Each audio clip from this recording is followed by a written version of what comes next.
David picked out a segment from the letter that Martin Luther King Jr. wrote from the Birmingham jail in 1963. This was addressed to 8 white Birmingham clergymen, and what he's really working to do is to explain why segregation laws are unjust. He covers a lot of territory here. He gets to St. Thomas Aquinas, Martin Buber, state of Alabama, First Amendment, early Christians, Roman Empire, Socrates, Boston Tea Party, and Adolf Hitler. How does one determine whether a law is just or unjust? A just law is a man-made code that squares with the moral law or the law of God. An unjust law is a code that is out of harmony with the moral law. To put it in the terms of St. Thomas Aquinas, an unjust law is a human law that is not rooted in eternal law and natural law. Any law that uplifts human personality is just. Any law that degrades human personality is unjust. All segregation statutes are unjust because segregation distorts the soul and damages the personality. It gives the segregator a false sense of superiority and the segregated a false sense of inferiority. Segregation, to use the terminology of the Jewish philosopher Martin Buber, substitutes an I-it relationship for an I-thou relationship and ends up relegating persons to the status of things. Hence, segregation is not only politically, economically, and sociologically unsound, it is morally wrong and sinful. Paul Tillich has said that sin is separation. Is not segregation an existential expression of man's tragic segregation, his awful estrangement, his terrible sinfulness?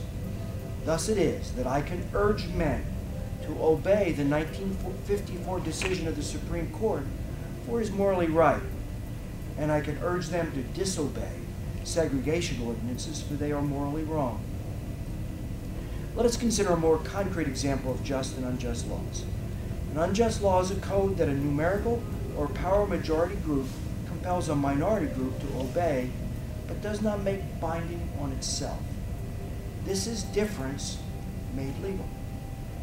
By the same token, a just law is a code that a majority compels a minority to follow, and that it is willing to follow itself. This is sameness made legal. Let me give another explanation. A law is unjust if it is inflicted on a minority that, as a result of being denied the right to vote, had no part in enacting or devising the law. Who can say that the legislature of Alabama, which set up the state segregation laws, was democratically elected? Throughout Alabama, all sorts of devious methods are used to prevent Negroes from becoming registered voters, and there are some counties in which, even though Negroes constitute a majority of the population, not a single Negro is registered. Can any law enacted under such circumstances be considered democratically structured? Sometimes a law is just on its face and unjust in its application. For instance, I have been arrested on a charge of parading without a permit. Now, there is nothing wrong in having an ordinance which requires a permit for a parade, but such an ordinance becomes unjust when it is used to maintain segregation, denies citizens the First Amendment privilege of peaceful assembly and protest. I hope you are able to see the distinction I am trying to point out. In no sense do I advocate evading or defying the law as would the rabid segregationists. That would lead to anarchy. One who breaks an unjust law must do so openly, lovingly, and with a willingness to accept the penalty.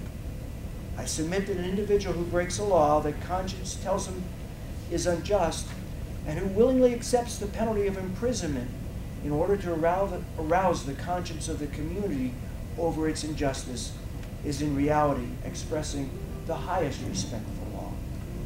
Of course, this is nothing new. There's nothing new about this kind of civil disobedience.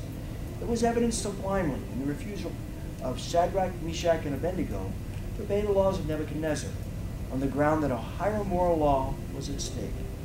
It was practiced superbly by the early Christians who were willing to face hungry lions and the excruciating pain of chopping blocks rather than to submit to certain unjust laws of the Roman Empire. To a degree, academic freedom is a reality today because Socrates practiced civil disobedience. In our own nation, the Boston Tea Party represented a massive act of civil disobedience. We should never forget that everything Adolf Hitler did in Germany was legal, and everything the Hungarian freedom fighters did in Hungary was illegal. It was illegal to aid and comfort a Jew in Hitler's Germany. Even so, I am sure that, had I lived in Germany at the time, I would have aided and comforted my Jewish brothers.